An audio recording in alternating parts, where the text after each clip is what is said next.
Mic'd Up, presented by InfoTrac. Oh, this should be a fun one for Mic'd Up. I haven't been in a movie yet. Maybe when they make the first reality show about horse racing, I'll be able to participate.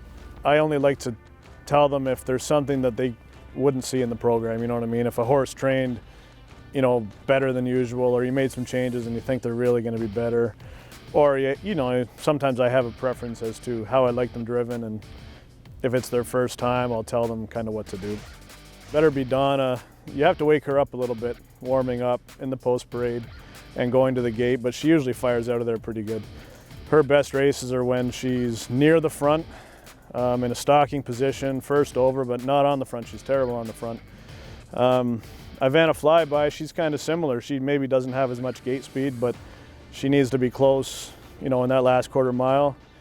And she loves to be first up too. Wings fold here.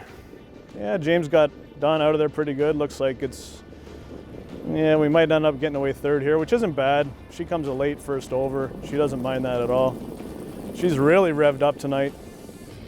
James has his hands full there in the 2-hole. IVANA landed fourth. She looks like she's in a good spot. This could really set up. Oh, Donna's making a move to the front, and that's a little different for her, but it's okay. James crosses over. He's gonna let Jody go. Somebody else is coming, so.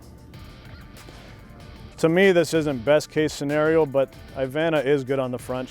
She set her lifetime mark on the front end, and she likes having horses chasing her, so this isn't too bad. She looks good coming to the 3/4 pole. Donna jammed up behind her. I just hope she finds some room. I'm not really sure what the fractions were. 124 and 1 isn't too bad. IVANA looks good to go. Come on, Donna, get up for second, big girl. Come on, Donna. First and a fourth, I think. We'll take that. That's why they get paid the big bucks, because that's not exact, or not entirely how I drew it up, but it worked out. Hey, you watch it, mister.